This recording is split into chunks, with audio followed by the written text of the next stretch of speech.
Le presentamos A Través de la Biblia. Continuando nuestro estudio en el Evangelio según San Juan, llegamos hoy al capítulo 5, y en este capítulo tenemos un incidente maravilloso.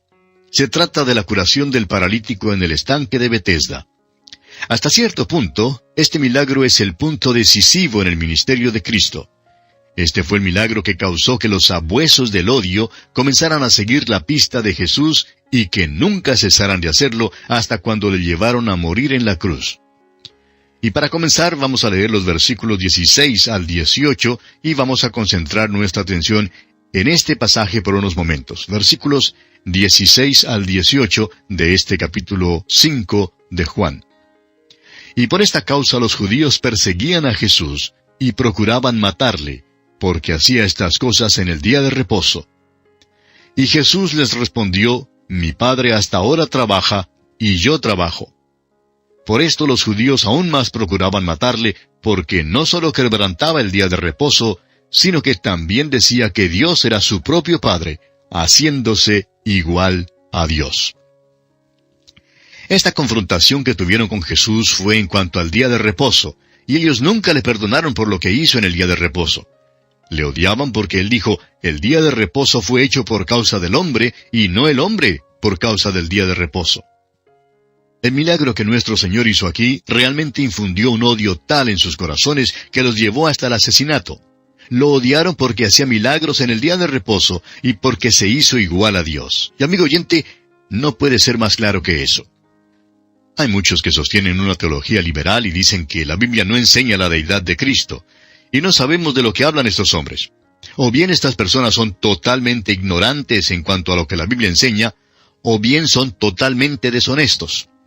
Es posible que usted no esté de acuerdo con Jesucristo ni con la Biblia, pero no podemos pensar en otra interpretación que se le pueda dar a estas palabras tan claras: haciéndose igual a Dios.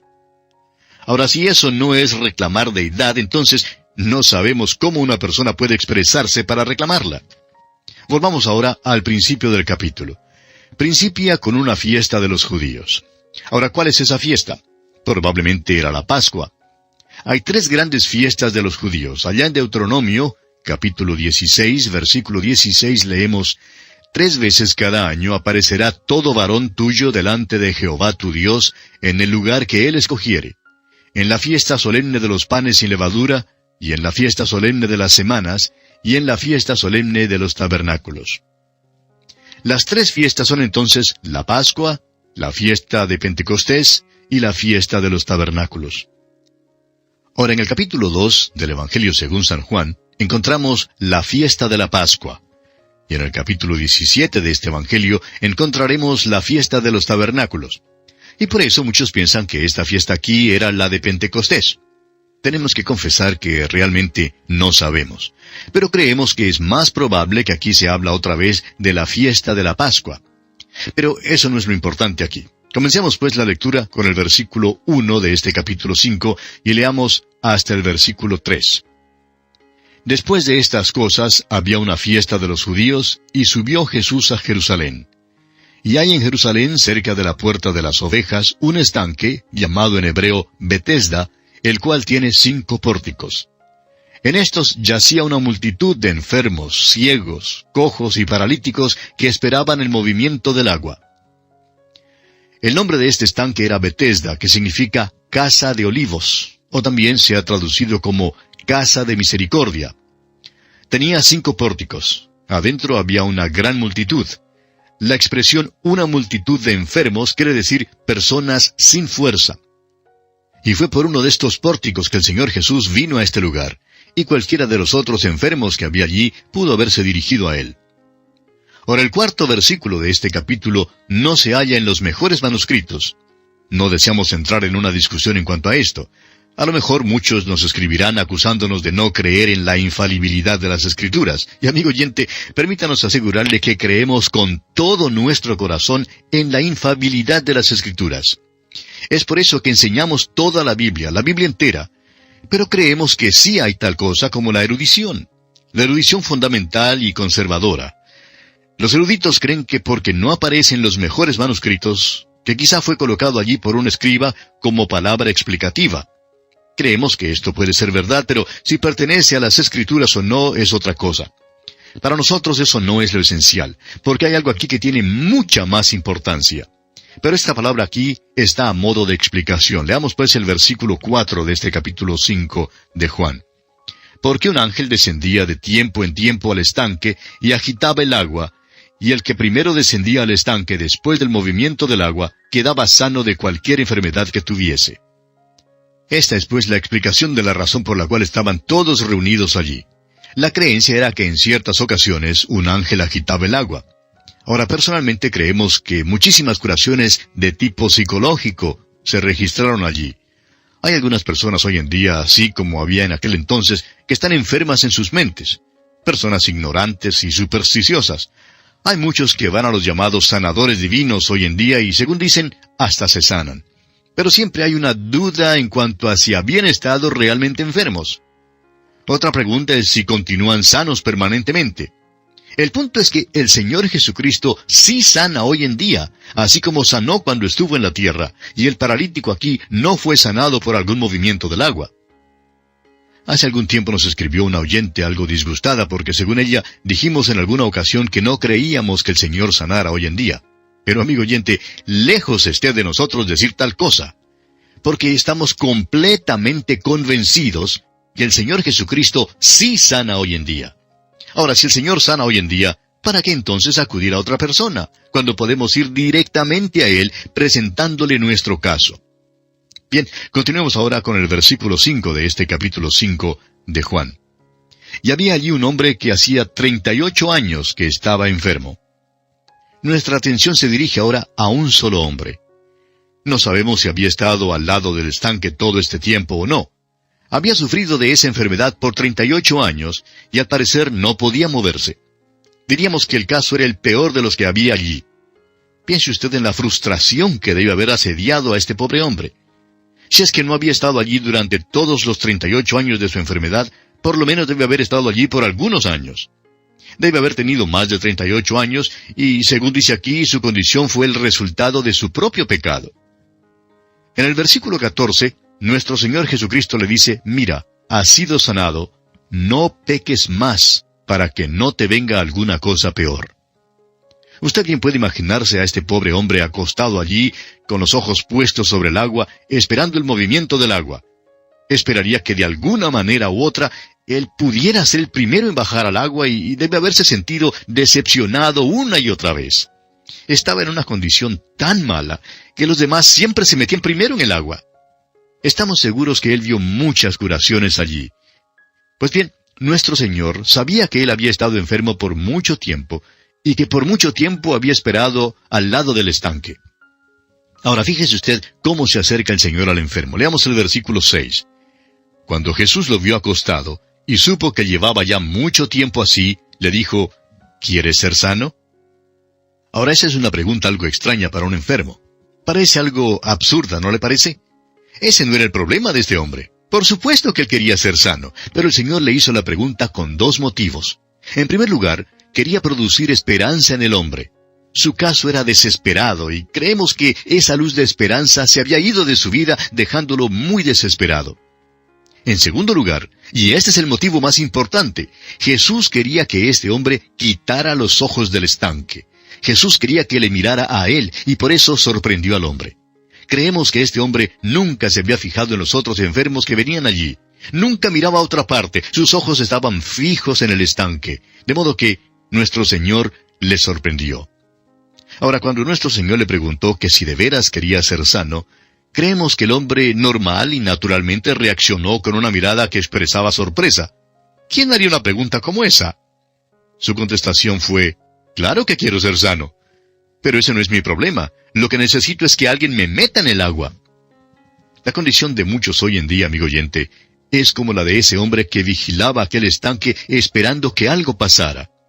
Nos atrevemos a decir que en estos días esa es la condición de todos nosotros. Estamos esperando. Piense usted en los muchos que hay en nuestras iglesias que esperan que alguna gran emoción les sobrevenga. Luego hay los que posponen hacer una decisión por Cristo. No están dispuestos a volverse a Él porque están buscando una emoción, están buscando que algo suceda. Otro grupo de personas hoy en día tiene los ojos puestos en los negocios y espera que algo suceda allí para enriquecerse rápidamente.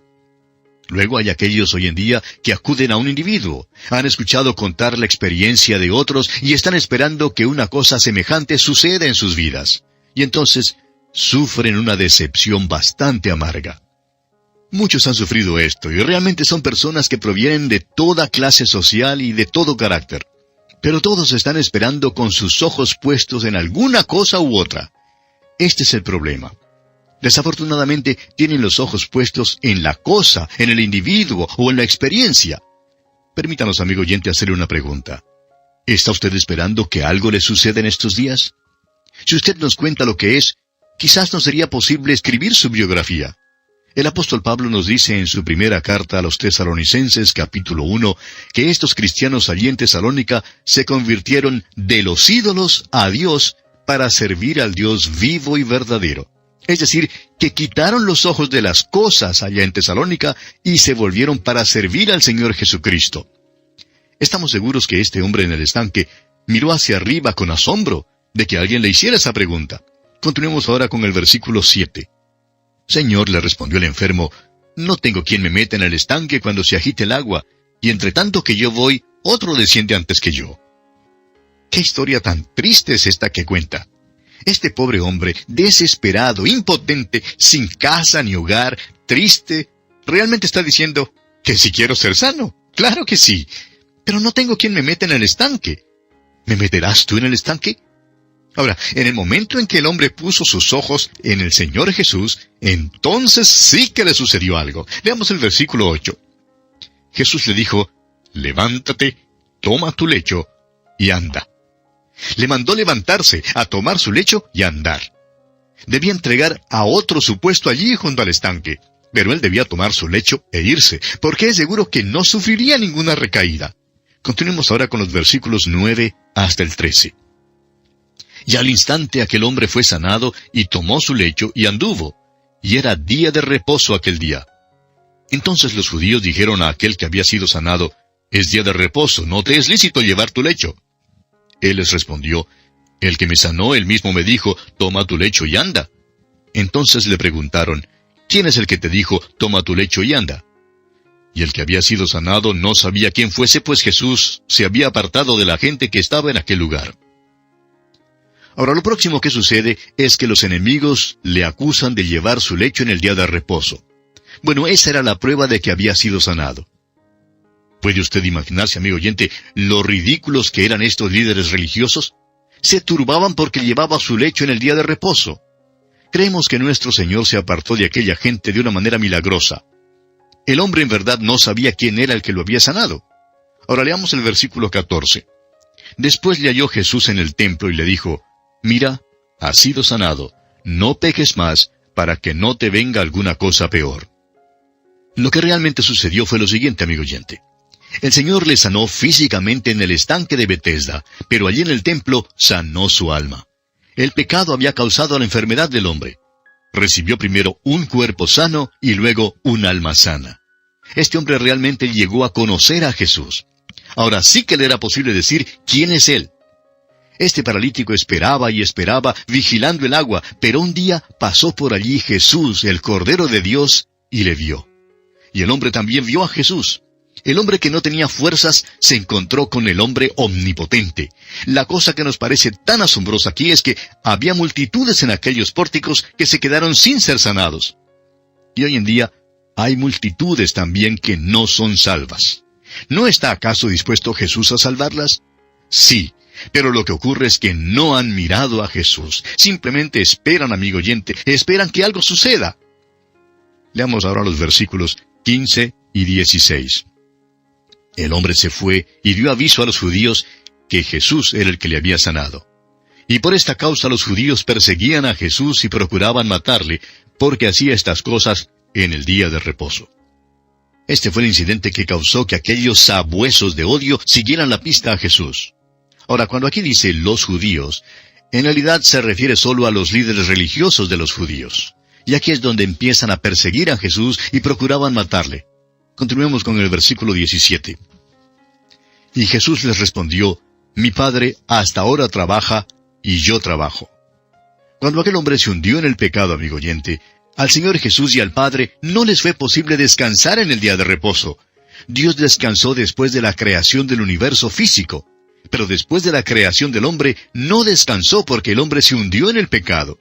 Y una vez más, deseamos mencionar que trataban más y más de matarle, no solo porque violaba, según ellos, el día de reposo, sino también porque se hizo igual a Dios. Veamos el versículo 18. Por esto los judíos aún más procuraban matarle, porque no solo quebrantaba el día de reposo, sino que también decía que Dios era su propio Padre, haciéndose igual a Dios. Estos hombres nunca cesaron de procurar matarle hasta cuando se cruzaron de brazos bajo la cruz de Jesús. Y pasamos ahora a otro aspecto importante. Nuestro Señor ahora sigue haciendo 3 grandes alegaciones o declaraciones en cuanto a sí mismo. Y es sobre la base de estas alegaciones o declaraciones que podemos usar el versículo 24 de este capítulo 5 de Juan. Este es un versículo que se usa muchas veces, y nosotros también lo hemos usado al presentar el Evangelio. Pero aquí trataremos de juntarlo todo. Tenemos entonces la primera alegación o declaración. Leamos el versículo 19. Respondió entonces Jesús y les dijo, de cierto os digo, no puede el Hijo hacer nada por sí mismo, sino lo que ve hacer al Padre, porque todo lo que el Padre hace, también lo hace el Hijo igualmente. El Señor Jesús está diciendo que Él es Dios, y que Él puede hacer lo que hace Dios. Hay una relación y armonía perfecta entre el Padre y el Hijo. Por eso, la acusación que lanzaron contra Él fue absurda. El Hijo no contradice al Padre, ni el Padre contradice al Hijo. Por eso, Jesús hace lo que hace Dios. Por eso, Jesús puede perdonar los pecados. Luego sigue diciendo que hay una relación personal e íntima entre el Padre y el Hijo. Leamos el versículo 20. Porque el Padre ama al Hijo y le muestra todas las cosas que Él hace, y mayores obras que éstas le mostrará, de modo que vosotros os maravilléis. Tenemos luego la segunda alegación o declaración, pero la consideraremos en nuestro próximo programa, Dios mediante, que es nuestra oración que el Señor le bendiga muy ricamente. Continuamos hoy estudiando el capítulo 5 del Evangelio según San Juan. En nuestro programa anterior comenzamos a considerar las 3 grandes alegaciones o declaraciones que Jesús hizo en cuanto a sí mismo. Y dijimos que es sobre la base de estas alegaciones o declaraciones que podemos usar el versículo 24 de este capítulo 5 de San Juan. Dijimos que la primera alegación o declaración de Jesús es que Él es Dios y que Él puede hacer lo que hace Dios. Hay una relación y una armonía perfecta entre el Padre y el Hijo. Por eso, la acusación que lanzaron contra Él fue absurda. El Hijo no contradice al Padre ni el Padre contradice al Hijo. Por eso Jesús hace lo que hace Dios. Por eso Jesús puede perdonar los pecados. Luego en el versículo 20, Jesús continúa diciendo que hay una relación personal y estrecha entre el Padre y el Hijo. Tenemos ahora la segunda gran alegación o declaración aquí en el versículo 21. Leamos este versículo. Porque como el Padre levanta a los muertos y les da vida, así también el Hijo, a los que quiere, da vida. Jesús imparte la vida, da vida a quien quiere. Si Dios levanta a los muertos, el Hijo también levantará a los muertos. Hoy en día oímos hablar mucho en cuanto al don de la sanidad, pero con ese don había también la habilidad de levantar a los muertos. Pablo levantó a los muertos, también lo hizo Simón Pedro. Nuestro Señor les dio ese don. Era un don apostólico el de sanar y levantar a los muertos. Ahora, no es nuestro deseo el de crear controversia o cosas por el estilo, pero creemos que esto ya ha pasado. El Señor Jesús, pues, levantó a los muertos porque Él es Dios. Y estos otros hombres lo hicieron en el nombre del Señor Jesús. Y viene ahora la tercera gran alegación o declaración. Leamos el versículo 22 de este capítulo 5 de Juan. Porque el Padre a nadie juzga, sino que todo el juicio dio al Hijo. Una lectura literal sería, porque ni aun el Padre a nadie juzga. El entregado ha dado todo juicio al Hijo. No solamente levanta a los muertos, sino que también juzgará algún día a todos los hombres. Los salvos y los perdidos, todos aparecerán delante de Él. No habrá solo un día general de juicio. Primero los creyentes aparecerán delante de Él para ver si reciben recompensa o no. Esto ocurrirá ante el tribunal de Cristo. Luego los perdidos aparecerán delante de Él en el gran trono blanco. Recuerde usted que el Señor Jesús no vino la primera vez a juzgar, pero vendrá la próxima vez para esto, y que todo juicio le es dado a Él. Es pues, en base a estas tres alegaciones o declaraciones, estos tres grandes principios, que sigue entonces esta maravillosa declaración aquí en el versículo 24 de este capítulo 5 de San Juan, que tanto se usa hoy en día en la obra personal. Está bien que la usemos, pero no debemos olvidarnos de respaldarla con las declaraciones que él acaba de hacer. Leamos pues este versículo 24 de Juan capítulo 5. De cierto os digo, el que oye mi palabra y cree al que me envió, tiene vida eterna, y no vendrá a condenación, mas ha pasado de muerte a vida. Ahora fíjese usted que él dice, tiene vida eterna, lo cual indica que es ahora mismo. No vendrá, es decir, allá en el futuro, no vendrá a condenación, que es otra palabra para juicio. Ha pasado de la muerte a la vida. Ahora, ¿quién es el que dice esto? Esto es lo importante. Hace años, en una plantación de algodón en el sur de los Estados Unidos, un hombre se paró entre los que se habían acostado en sus esteras por estar tan cansados de recoger algodón, y les leyó las siguientes palabras. Venid a mí todos los que estáis trabajados y cargados, y yo os haré descansar. Un hombre al escuchar esas palabras se sentó en su estera y dijo, estas sí son buenas palabras. Pero ¿quién las dijo?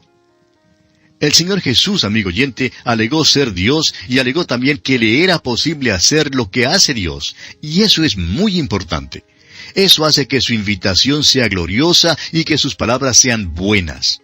Alega que si Dios levanta a los muertos, entonces el Hijo levantará también a los muertos. Y es basado en eso que él dice, el que oye mi palabra y cree al que me envió, tiene vida eterna. Él levanta a los muertos porque Él es Dios. Por eso hoy en día le es posible darle a usted, amigo oyente, la vida eterna. Es tan maravilloso ver las alegaciones o declaraciones que Él hace antes de hacer su promesa, porque Él dice que Él es Dios. Dice que levanta a los muertos. Dice que va a juzgar. Este es el que le dice a usted que si oye su palabra y cree en Él, no vendrá a condenación. Es el mismo juez quien nos dice eso. Eso es lo que hace que estas palabras sean tan maravillosas. Volvamos ahora y leamos el versículo 23. Para que todos honren al Hijo como honran al Padre. El que no honra al Hijo, no honra al Padre que le envió. Como usted puede ver, amigo oyente, Jesús se presenta como igual a Dios. Amigo oyente, es oyendo a Jesucristo y confiando en Él que usted se salvará. Ahora Jesús hace otra gran declaración. Leamos el versículo 25 y seguidamente el versículo 28. De cierto os digo, viene la hora, y ahora es, cuando los muertos oirán la voz del Hijo de Dios, y los que la oyeren vivirán. Y luego el versículo 28 dice, no os maravilléis de esto, porque vendrá hora cuando todos los que están en los sepulcros oirán su voz. Ahora, ¿qué quiere decir en el versículo 25 cuando él dice, la hora, ahora es? Bueno, nosotros estamos en ese período de la hora que viene. El versículo 28 dice con toda claridad que la hora todavía no había llegado, sino que vendrá la hora. El pensamiento es que estamos viviendo en ese período, en esa edad o dispensación que marcha hacia el tiempo cuando los muertos oirán la voz del Hijo de Dios y los que la oyeren vivirán. Ahora, si nosotros estamos en el período de la hora que viene, entonces, ¿qué significa cuando él dice, y ahora es? ¿Quiénes son los muertos que oyen su voz ahora? En el capítulo 11 de este Evangelio de Juan, donde se nos cuenta el incidente cuando Jesús resucitó a Lázaro de los muertos, usted recordará que él le dijo a las dos hermanas en el tiempo de la muerte de Lázaro, yo soy la resurrección y la vida. El que cree en mí, aunque esté muerto, vivirá. Y todo aquel que vive y cree en mí, no morirá eternamente. Note usted las palabras, aunque esté muerto. ¿Significa esto que la persona está en el sepulcro y que oye? No, amigo oyente. Esto se refiere a la muerte espiritual. La muerte significa separación de Dios. La hora viene cuando aquellos que están en el sepulcro oirán su voz y vivirán. La hora es ahora, cuando aquellos que están muertos espiritualmente oyen su voz y viven. El apóstol Pablo escribió en su carta a los Efesios, capítulo 2, versículo 1, y Él os dio vida a vosotros cuando estabais muertos en vuestros delitos y pecados. Esa es la condición espiritual de todos.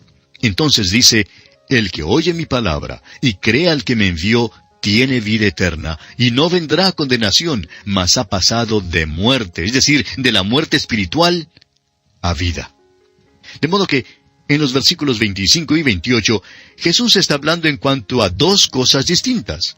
La expresión ahora indica que Cristo da la vida espiritual ahora mismo. La hora que viene se refiere a cuando levantará a los muertos del sepulcro. Leamos ahora estos versículos intermedios que saltamos hace un momento, los versículos 26 y 27. Porque como el Padre tiene vida en sí mismo, así también ha dado al Hijo el tener vida en sí mismo, y también le dio autoridad de hacer juicio por cuanto es el Hijo del Hombre. El Señor Jesús es el que da vida. No tan solo tiene vida, sino que también da vida. También tiene el derecho de ejercer juicio. Vino la primera vez como Salvador. No vino como juez, no vino para juzgar, pero la próxima vez vendrá como juez. En ese tiempo, cuando venga como juez, aquellos en los sepulcros oirán su voz. Continuemos ahora con el versículo 29. Y los que hicieron lo bueno saldrán a resurrección de vida, mas los que hicieron lo malo a resurrección de condenación. Una mejor traducción de la palabra condenación sería juicio. Hay dos resurrecciones que se mencionan aquí. El libro de Apocalipsis es aún más específico y describe la primera resurrección en el capítulo 20. También describe en ese capítulo la segunda resurrección en los últimos versículos. La primera resurrección será la resurrección de todos los salvados. Y este será el próximo gran evento en el programa de Dios.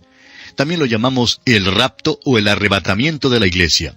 Y amigo oyente, esto tiene amplia base bíblica. El apóstol Pablo se refiere a este evento en su primera carta a los Tesalonicenses, capítulo 4, versículo 7, cuando dice que seremos arrebatados. Eso quiere decir que seremos raptados. Ahora, lo único que sabemos en cuanto a esto es que este arrebatamiento tendrá lugar en algún tiempo en el futuro. La Biblia no le fija fecha ni indica las señales que lo precederán. En otras palabras, Cristo puede venir para arrebatar a su iglesia en cualquier momento. Llamará a los suyos, sacándolos del mundo, tanto vivos como muertos. Pero creemos que esto será solo una parte de la primera resurrección. Luego, durante el período de la gran tribulación, muchísimos creerán en Cristo, y por su fe llegarán a ser mártires. Estos serán levantados al fin del período de la gran tribulación, junto con los santos del Antiguo Testamento. Esta también será parte de la primera resurrección. Serán levantados para vivir por siempre con Jesucristo. Esa será la primera resurrección. Será la resurrección de vida, como nuestro Señor la llamó. En cambio, la resurrección de condenación será el juicio del gran trono blanco, cuando todos los que no fueron salvados, de todas las edades, serán levantados. Quisieron ser juzgados según sus obras, y así serán juzgados. Se pararán delante de Dios, ante Él, que es santo, justo y recto, y allí tendrán su oportunidad de pararse para defender su causa. Pero Dios ya ha advertido que no hay quien se salve en ese juicio. Únicamente los perdidos se presentarán allí, y éstos serán juzgados según sus obras. Y Dios ya ha expresado con toda claridad que nadie puede ser salvado por sus obras, porque nuestra condición natural es una condición de perdición. El Señor Jesús continúa aquí en el versículo 30 del capítulo 5 de San Juan y dice, «No puedo yo hacer nada por mí mismo. Según oigo, así juzgo. Y mi juicio es justo, porque no busco mi voluntad, sino la voluntad del que me envió, la del Padre». Jesús nos dice aquí que Él se ha autolimitado, que cuando vino a esta tierra se hizo hombre, vino como hombre, no para hacer su propia voluntad, sino la voluntad del Padre. En su humanidad adoptó esta autolimitación. Y este es el ejemplo para nosotros hoy en día. Usted y yo tenemos una voluntad, una vieja naturaleza que no es obediente a Dios. No podemos ser obedientes a Dios porque realmente por naturaleza somos rebeldes en cuanto a Dios. Esa es la condición natural de todos los hombres. Es por eso que nuestro Señor Jesucristo tuvo que decirle a Nicodemo que le era necesario nacer otra vez. Aquellos que están en la carne, amigo oyente, no pueden agradar a Dios. Lo que es nacido de la carne, carne es, y lo que es nacido del Espíritu, Espíritu es. Por tanto, hoy en día es necesario nacer otra vez, porque esta vieja naturaleza es incorregible, amigo oyente, es rebelde. La humanidad ha estado alzando una bandera de protesta ante las puertas del cielo desde el día en que Adán salió de las puertas del paraíso allá en el huerto de Edén. Ahora nuestro Señor mostrará que hay testigos en cuanto a sus reclamos de divinidad, de ser Dios hecho en carne, y que estos testigos le respaldan diciendo que tales alegaciones son la verdad. Leamos los versículos 31 y 32 de este capítulo 5 del Evangelio según San Juan. Dice el Señor: Si yo doy testimonio acerca de mí mismo, mi testimonio no es verdadero. Otro es el que da testimonio acerca de mí, y sé que el testimonio que da de mí es verdadero. La Escritura nos enseña que en boca de 2 o 3 testigos consta toda palabra. Jesús sabe que si Él diera testimonio de sí mismo, no sería válido en un tribunal de ley. El testigo a quien se refiere aquí no es Juan el Bautista. Seguramente que los que le escuchaban pensarían que era a él a quien se refería, pero Jesucristo aclara esto inmediatamente e indica que no se refiere a ningún testigo humano. Dice en el versículo 33, Vosotros enviasteis mensajeros a Juan, y él dio testimonio de la verdad. Ahora está diciendo que es verdad que Juan el Bautista dio testimonio de él. Por tanto, Juan era un testigo que ellos conocían. Pero Jesús indicó que se refería más bien a todavía otro testigo, que no era un testigo humano. En otras palabras, eran 2 testigos los que ellos debían reconocer. Leamos el versículo 34. Pero yo no recibo testimonio de hombre alguno, mas digo esto para que vosotros seáis salvos. Alega tener un testigo que es mayor que el testimonio del hombre. Sin embargo, Jesús da un testimonio en cuanto a Juan el Bautista. En nuestra versión le llama una antorcha. En realidad es más exacto decir una lámpara, porque Jesús es la luz, y Juan era su testigo, su antorcha, su lámpara. Continuemos ahora con los versículos 35 y 36. Él era antorcha que ardía y alumbraba, y vosotros quisisteis regocijaros por un tiempo en su luz. Mas yo tengo mayor testimonio que el de Juan, porque las obras que el Padre me dio para que cumpliese, las mismas obras que yo hago, dan testimonio de mí que el Padre me ha enviado. Aquí vemos que las credenciales que nuestro Señor Jesucristo tenía eran las obras que hacía. Esta idea hoy en día de que hay quienes tienen el mismo poder que tenía Jesús es a nuestro parecer blasfemia, amigo oyente, porque estas obras que él hacía daban testimonio de que él era quien decía ser.